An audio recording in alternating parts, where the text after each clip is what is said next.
Hi, my name's Rowena. At my own birthday party, my mother smashed a cake into my face and called me a pathetic loser in front of everyone. But that wasn't the worst part. The worst part was realizing it had all been planned. That the humiliation, the missing inheritance, the erased photos, they weren't accidents. They were orchestrated betrayals. Have you ever sat quietly at your own family table, only to realize you were never really invited? What would you do if your family celebrated your erasure, like it was a tradition? When I pulled up to the house, I already knew something felt off. The driveway was fuller than usual, and the porch was lit up like a winter gala. My name wasn't anywhere on the welcome sign. Instead, the banner stretched across the living room read, "To our brightest light, Isolde." My sister's name. My birthday. I stepped inside, the scent of rosemary and roast chicken mingling with floral perfume and hairspray. The fireplace crackled like always, and the house, that grand old thing with its dark-stained wood and silent portraits, hadn't changed a bit. But the energy was different. All eyes were on her. Isolde, in a satin emerald blouse, stood under the chandelier, accepting compliments with that polished laugh of hers. "We're just so proud of her!" someone clapped. I recognized the voice, Aunt Melinda, who hadn't called me in years. Another guest leaned in and said, "What a remarkable woman! That recent award, amazing work." I swallowed the ache before it reached my eyes. I drifted through the crowd, people barely nodding in my direction. My mother, Corinne, brushed past me holding a wine glass, gave me a peck on the cheek, and said, "Don't stand around looking lost, Rowena. Mingle! It's a celebration."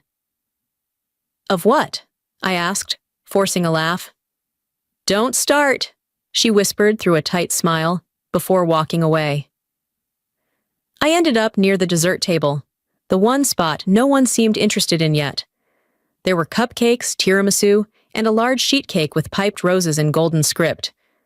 I leaned closer. No name. Not mine. Not anyone's. Just family first. Even the cake had decided I didn't exist. I tried to catch Dad's eye from across the room. Waylon stood with 3 of his old law buddies, sipping scotch.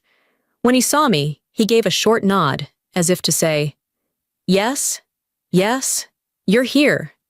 Now go blend in." For a moment, I tried to convince myself it didn't matter. Maybe they just wanted to do something neutral. Maybe a shared event felt more diplomatic. That illusion broke when a guest tapped me on the shoulder. "You must be so proud of your sister tonight. This is huge." I blinked.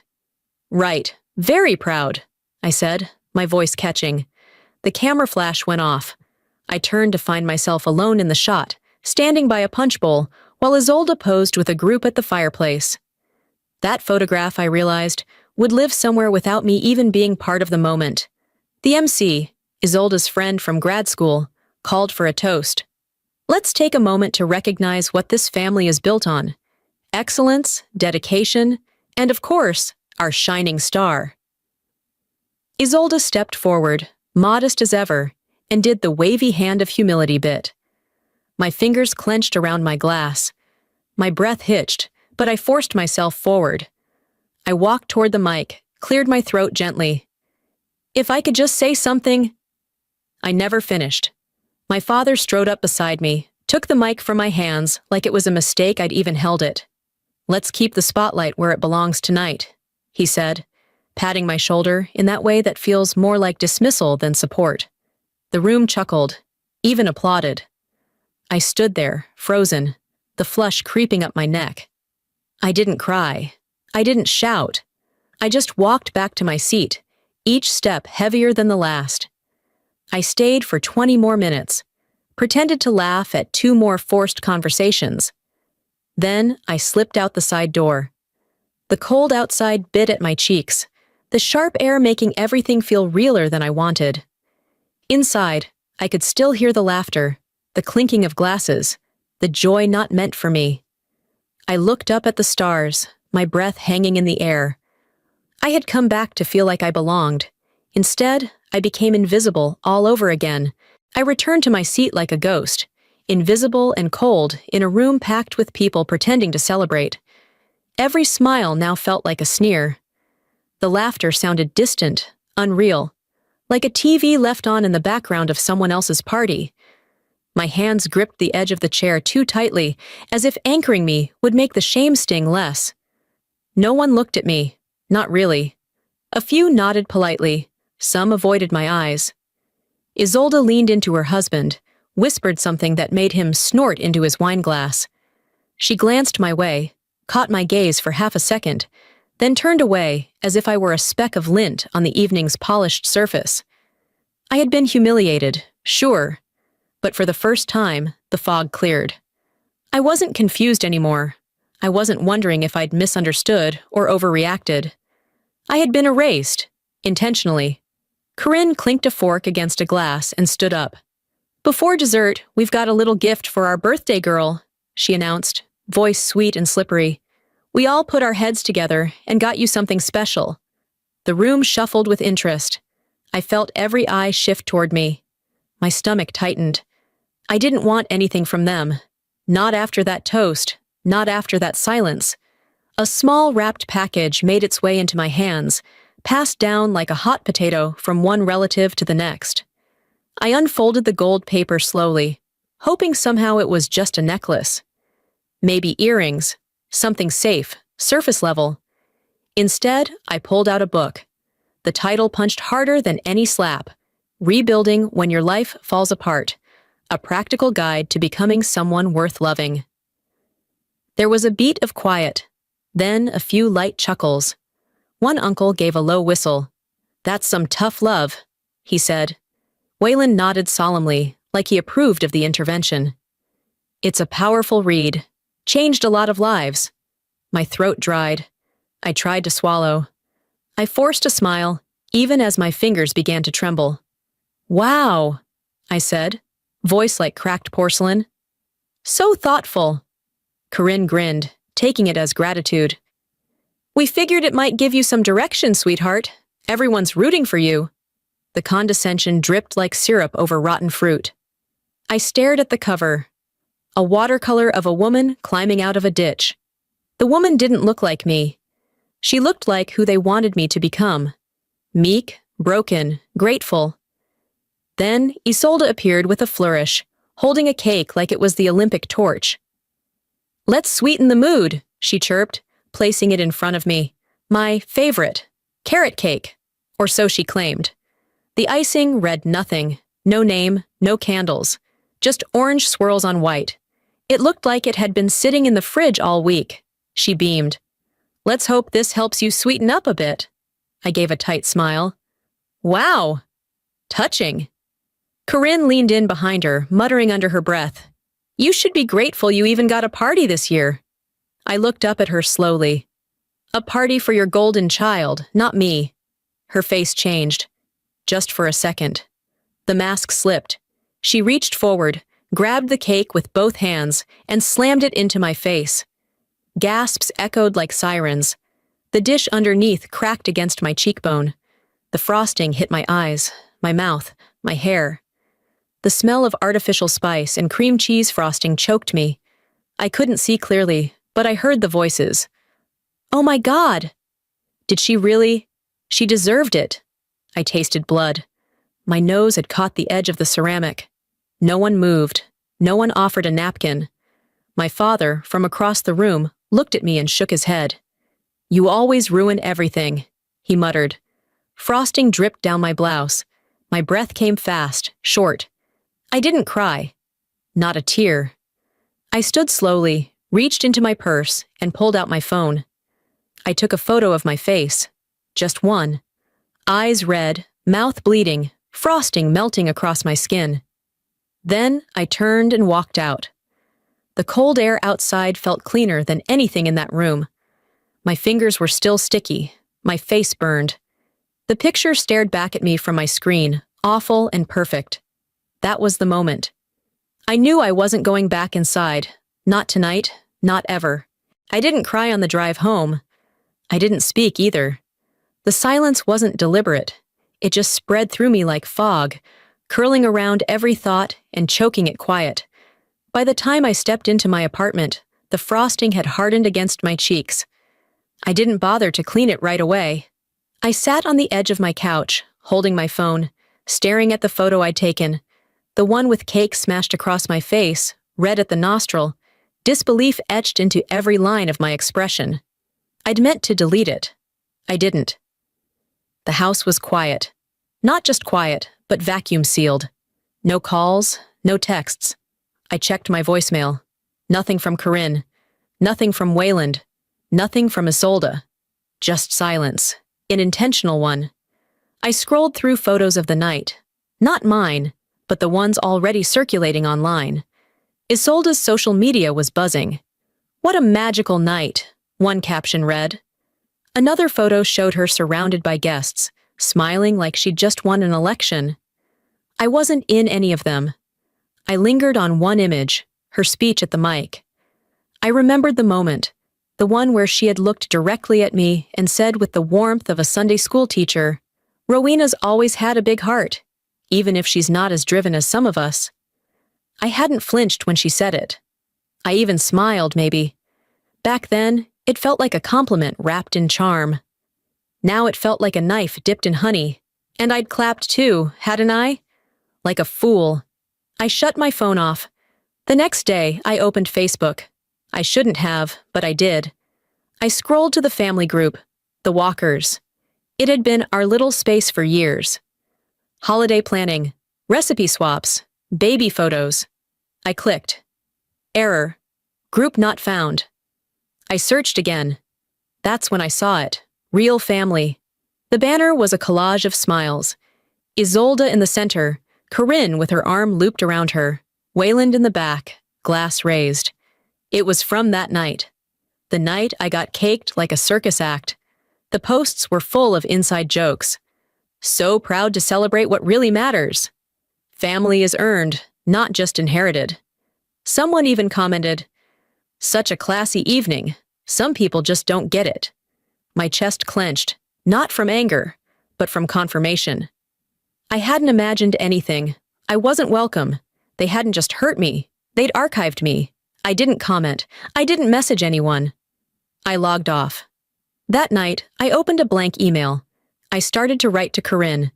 I thought maybe I could still reach her before things went too far. "Mom, I'm not writing for an apology. I just wanted to say I noticed. All of it. And it hurt. I didn't expect you to stand up for me that night, but I didn't expect you to join the crowd either. Maybe it's silly, but I always thought you saw me, even when you didn't say it. I guess I just wanted to matter to you." I stared at the screen for a long time. Then I saved the draft and closed the laptop. Outside, snow began to fall, soft as ash. I stood by the window, arms wrapped around myself, watching the flakes drift past the street lamp. I used to think silence kept me safe. Now I know it just makes me invisible. The snow hadn't melted for days. Boulder was draped in white, quiet and cold. The kind of silence that doesn't feel peaceful, just blank. I'd barely left my apartment since that night. My world had contracted to the living room, a couch I no longer trusted, and the hum of a fridge that somehow made everything lonelier. Then the email came. No sender name, no subject, just one line, "For your eyes only." I hesitated. Scams, spam, virus bait. I knew better. But curiosity? It cuts sharper than caution. I clicked. The video was grainy, the kind of footage someone records thinking it's a joke. The audio crackled, but the voices were unmistakable, Corinne's and Isolde's.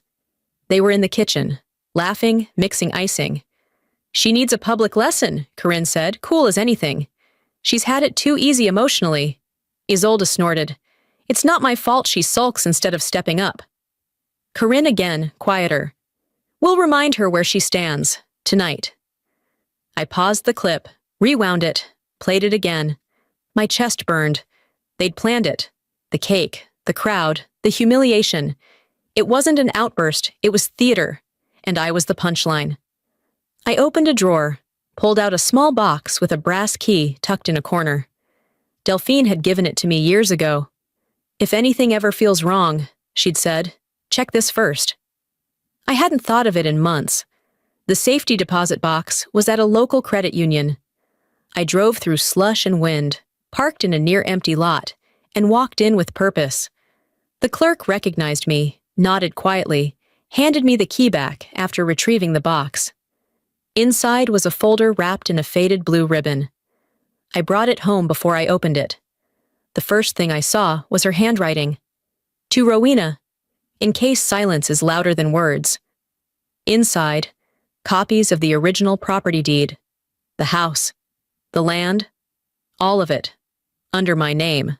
The second page, a certified legal document, notarized and dated, 3 years ago. I sat there, papers spread on the coffee table, staring at names that told a story I was never meant to hear. I pulled up the county clerk website, typed in the parcel number. Current deed holder, Isolde Walker. Last change, 3 months ago. No record of my name. They hadn't just thrown cake. They'd erased me legally behind closed doors before they did it publicly. My thoughts raced. Every birthday gift that never showed up. The scholarship rejection that had come without explanation. The college savings Grandma had promised, but that Corinne said was used up early. It all aligned. A pattern of theft disguised as oversight. They didn't just ignore me. They rerouted everything I might have built. And for what? So Isolde could shine brighter? So Corinne could keep her picture-perfect holiday cards unmarred? I stood and paced, back and forth. The video still open on my laptop, paused on Corinne's smirk. They wanted me small, manageable, quiet. They wanted me gone, but smiling.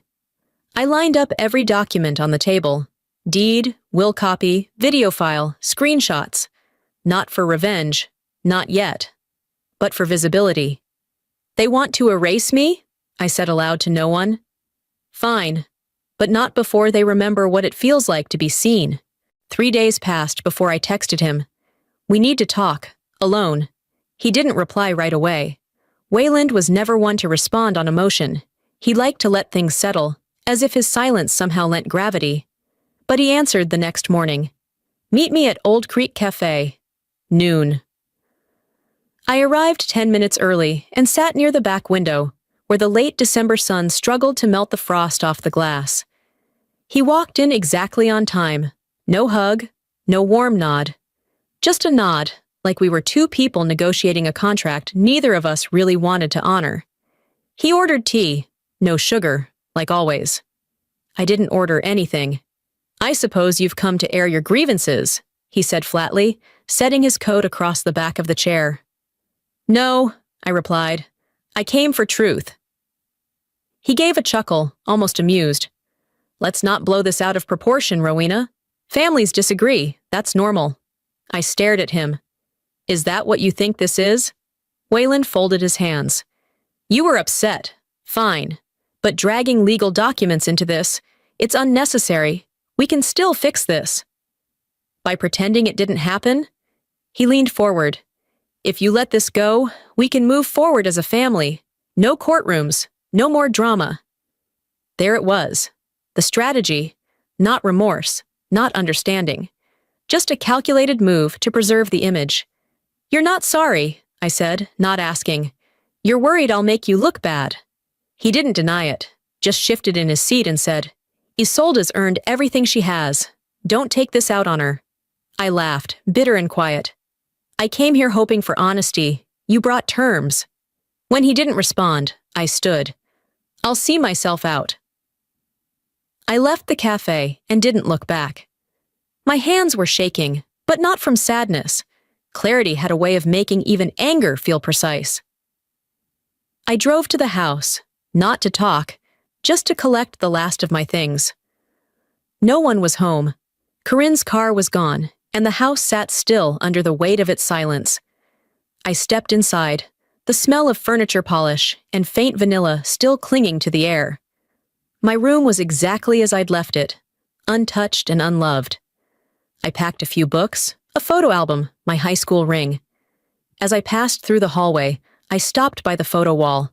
It had changed. A photo that once showed the three of us, Isolde, our younger brother Jamie, and me in the center, had been reprinted. Now it was just the two of them, their arms around each other, My spot between them cropped out as if I'd never stood there.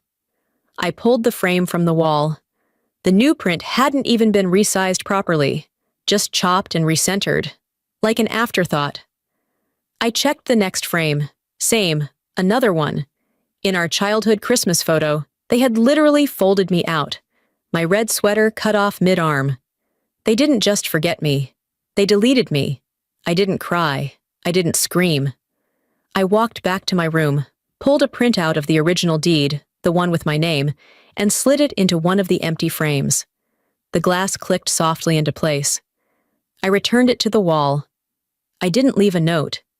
They'd made it clear I didn't belong in the photos. But the law didn't care about holiday cards or family loyalty.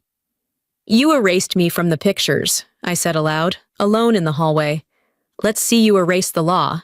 1 week after I left that house, I found myself sitting across from a lawyer named Meredith Rothman in a brick office near Pearl Street. Her walls were lined with degrees and family photos. She looked like someone who fought for people who never got the benefit of the doubt. I handed her a folder containing the altered deed, Grandma Delphine's letter, and copies of the will. She read in silence, lips pressed tight, flipping through each page slowly. Finally, she set them down and looked at me. "They don't just owe you money," she said calmly. "They broke the law." Her voice wasn't dramatic. It didn't need to be. I felt it settle into my bones like a weight I hadn't realized I was still carrying. She explained the process, how we'd need to file a cease and desist, draft an affidavit, gather formal documentation. I nodded through it all. For the first time, I didn't feel powerless. That night, I read Delphine's letter again. To my Rowena, whose strength no one sees but I've always known. She'd written it with a pen that left just enough pressure to show conviction without anger. Her words wrapped around me like a hand on the shoulder. "I leave you this home not because of tradition, but because you never took more than you gave." I didn't know I needed that line until I read it, not just to justify my claim, but to remind me that I hadn't imagined my place in that family. She had seen me. I placed the letter in a new frame and put it by my bed. It didn't erase anything, but it anchored me. By the end of the week, the paperwork was done. Meredith drafted the letter, clear, professional, merciless. It stated plainly that I was the rightful heir per the original will, that any transfer of ownership was invalid and unlawful, and that if the issue wasn't remedied, legal action would follow without further notice. I signed it without hesitation. We sent it certified mail, one to my parents' house, one directly to Isolde's firm. Then I printed copies of the documentation, placed them in a folder, and labeled it with a single word. Truth. The Walker family's annual Christmas dinner was in 3 days. They always held it in the church hall my grandfather helped build. Neutral ground, they said. For unity. I wasn't going for unity. I planned every detail, what I would say, when I would say it, how I would hand out the documents. There wouldn't be a scene, no raised voices, just paper and truth. They tried to bury me in silence. I was answering with documentation. The night before the dinner, I sat at my kitchen table and went through the files one last time. Deed, will, letter, county records, copies of the email with the video link, screenshots of Isolde and Corinne laughing as they prepared the humiliation. Each item a nail in the coffin of their narrative. I didn't feel scared. I didn't feel excited. Just ready. That night, I slept more deeply than I had in months. The next morning, I woke up, dressed simply in navy slacks and a charcoal coat, and drove to the church hall. Snow was falling again. Gentle, steady, quiet. My boots crunched along the sidewalk as I approached the door. From inside, I could already hear the clatter of silverware and the lilting chords of some carol playing over the speakers. I paused outside the door, clutched the folder to my chest. They told their story, I whispered. Now they'll hear mine, with evidence. The parking lot was already half full when I pulled up. A few kids chased each other near the entry ramp, their laughter rising above the wind. Inside the church hall, the buzz of conversation filtered through the glass doors. Cheerful, polished, blissfully unaware. I stepped in alone, clutching a plain black folder in one hand and a framed letter in the other. The smell of cinnamon cider hit me first, then the sharp crackle of laughter from across the room. Heads turned when I entered. Not all, but enough. Some smiled tight-lipped, others glanced away. A few whispered to their spouses. Isolde was in the center of it all, wrapped in a velvet green dress that looked like it came with its own spotlight. She clinked her glass, welcomed guests, gestured toward the buffet like a pageant hostess. "Family is everything," she said to a group of cousins, who all nodded like bobbleheads. I sat in the back corner, folding the folder into my lap. I didn't eat. I didn't mingle. I waited. They dimmed the lights for the slideshow. Our legacy, as Isolde called it. Photos played across a makeshift screen. Birthdays, graduations, weddings. My cousins, my brother. Isolde at every milestone, always in focus. If I appeared at all, it was as a background blur or not at all. Someone behind me whispered, "I thought she wasn't coming this year." Another voice said, "Brave, showing up after all that." I didn't respond, just held the folder tighter. When the lights came back on, Wayland raised his glass. "Tonight," he said, "we honor tradition. We honor loyalty." And that's when I stood. I didn't clear my throat. I didn't ask for permission. I walked to the center of the room and faced them. "I'd like to say something," I said, calm and clear. A few people glanced around nervously. Isolde's eyes narrowed. "I brought some things," I continued, opening the folder. "Not for revenge, for clarity." I handed out copies, one to each table. "This is a notarized will, handwritten by Grandma Delphine, naming me as the sole heir to the house. This," I tapped another page, "is a public record showing that deed was changed 3 months ago without my consent. And this," I held up a final sheet, "is a transcript of a video sent to me anonymously in which my mother and sister discuss humiliating me at my own birthday." Corinne went pale. Isolde laughed too loudly. "That's ridiculous," she said, waving her hand. "This is just melodrama." "No," I said, "this is proof. For 5 years I gave. I stayed quiet. I played my part." Wayland stood slowly. "This isn't the place for this kind of spectacle." I met his eyes. "It's the perfect place. This is where you hosted the erasure. I thought it only fair I return the truth in the same space." Silence fell like a dropped dish. My Aunt Martha took one of the copies, scanned it, then stood and walked out without a word. Corinne clutched the tablecloth. Wayland's jaw twitched. Isolde still smiled, but her hands trembled slightly as she reached for her wine. I walked to the piano and placed Delphine's framed letter on top, facing out. "You wanted me quiet," I said softly. "Now you can listen to my absence." And then I turned and walked away. The morning after the Christmas dinner, my phone lit up before sunrise. Missed calls, voicemails, message requests, emails, nearly all from people who had sat there, smiling while I spoke, only to stab in writing what they didn't dare say aloud the night before. Not one said, "I'm sorry." Most danced around the word entirely. Corinne wrote, "You've embarrassed us." Wayland's message simply read, "You've crossed a line you can't uncross." Isolde didn't write at all, but she didn't need to. I didn't open the attachments. I didn't listen to the voicemails. I deleted every message without blinking. Truth creates noise. Silence never saved me.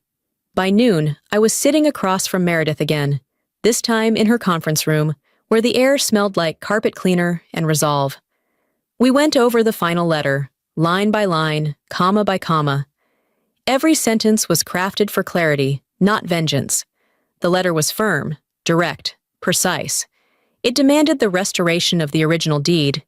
It included notarized copies of the will, the property transfer timeline, and the legal violations involved. It gave them a deadline. "If this is ignored," Meredith said, "we file." I nodded once and signed. We sent it electronically and by certified mail. 2 envelopes, one to my parents' address, the other to Isolda's firm. No preamble, no pleasantries. The subject line was enough. Notice of legal claim regarding estate dispute. Rowena Walker versus Corinne, Wayland, and Isolda Walker. This isn't revenge, I wrote in my accompanying note. It's reparation. Later that afternoon, the fallout began. Corinne left a voicemail calling me cruel, delusional, poisoned by jealousy. She finished with, "You've destroyed this family. For what?" I didn't reply. Isolda took to Facebook. A black and white photo of her and Corinne laughing on a porch, captioned, "Nothing hurts more than betrayal from within." Dozens of comments flooded in. Support, outrage, backhanded pity. A few of my cousins, the ones who always stayed quiet, messaged me privately. One wrote, "I always wondered why you disappeared from the photos." Another said, "I'm sorry I didn't speak up." Funny how many knew and said nothing, until I said everything. That night, I stood in front of the bookshelf in my apartment. There was a photo frame still hanging. Me, Isolda, Jamie, and our parents.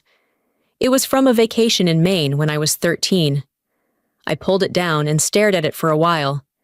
Then I slid the photo out, placed it in a drawer, and replaced it with Delphine's letter. Her words were framed now, visible every time I walked past. I didn't feel triumphant, just clear. I started journaling that evening, not to vent, not to immortalize anger, but to record. To remind myself what silence let fester, and what truth finally cut loose. "If they call this war," I wrote in my first entry, "so be it. I call it freedom." The next morning, an envelope slid under my door. No return address. Inside was a letter, typed, double-spaced, firm, from Wayland's lawyer. They were contesting the claim. No apology, no acknowledgement, just threat dressed as civility. They drew the first line. Now they want to redraw the battlefield. The first week of January settled over Boulder like a soft breath. Snow blanketing rooftops, ice painting windows in quiet patterns. I hadn't left my apartment in 5 days, not because I was hiding, but because, for the first time in years, I felt no need to run from myself. The noise had stopped. No calls, no new emails. The Walker family group chat had gone dark. The legal back and forth had slowed after my attorney's final notice. My world wasn't peaceful, but it had found a rhythm that no longer depended on anyone else's approval. I cleaned the apartment, not in the frantic way people clean when they're avoiding something. This was different. I wiped shelves, organized paperwork, lit a candle not to mask anything, but to enjoy something. My place didn't feel like exile anymore. It felt like mine. That's when I found the package. It had slipped behind a row of books on the bottom shelf. A small brown parcel, sealed with thick tape, and my name written in the elegant, looping script I hadn't seen in years. Delphine's handwriting. My hands shook as I opened it. Inside, wrapped in faded tissue, was a silk scarf, deep blue with gold thread. My initials were stitched into one corner. Tucked beneath it was a folded note. "For when you're ready to be seen for who you truly are." No flourish, no sermon. Just Delphine's quiet assurance, still guiding me even now. I didn't cry. I held it close, breathed in the scent that had somehow survived time. Lavender, old paper, maybe even a trace of the cedar drawer she always used. My reflection in the window looked different that day. Not stronger, just clearer. A few hours later, an unexpected email pinged into my inbox. Subject: Saw you. The sender's name rang a bell. Ms. Tilden, my 5th grade teacher. She wrote, "I saw your story. I saw what they tried to do. And I wanted to say, you were always the one holding the whole thing together, I remember, even if others chose not to." I stared at the message, hands hovering over the keyboard, then typed, "Thank you. That means more than you know." And it did. Later that evening, I placed the scarf in a frame next to Delphine's letter. Beneath it, I pinned a printout of Ms. Tilden's email. Together, they formed something that felt closer to family than any Christmas card I'd ever received. I no longer hoped for a reunion. I no longer waited for apologies. I didn't need them to undo what was done. I'd already reclaimed what mattered. My voice, my dignity, my space. You don't need to win family back when you've already reclaimed yourself. The next morning, I made coffee and stepped onto the porch. The air was sharp, the kind that made your lungs tighten. Across the street, a neighbor waved. I waved back. I wasn't alone. I just wasn't surrounded by those who erased me. I sat down with my warm mug and watched the snow fall. No camera, no audience. Just me. They called me a loser. Turns out I just stopped playing their game. They say silence protects you. But I've learned that silence, when weaponized by others, becomes the loudest form of betrayal. This story, my story, wasn't about revenge. It was about remembering that I matter, even when those closest to me tried to erase that truth. And if you've ever felt invisible, uninvited, or unheard within your own family, let this be proof that your voice has power. Sometimes, the hardest part isn't standing up to others. It's standing firm in front of your old self, the one that kept shrinking just to be allowed in the room. Healing doesn't always look like reconciliation. Sometimes, healing means walking away with your dignity intact and building peace from scratch. Now, I want to ask you, have you ever been called too sensitive, too much, or simply not enough by people who should have protected you? Have you ever had to choose between keeping the peace and keeping your soul? I'd love to hear your story in the comments. If this video resonated with you, even just one part, drop a comment below. Type 1 if this hit home, or tell me what state or country you're watching from. And if you didn't like it, I'd still love to know why. What would have made it better for you? And hey, if you want more stories like this, raw, real, and rooted in human truth, please hit that subscribe button. Join us for the next chapter. You never know when someone else's story might just help you write a new page of your own.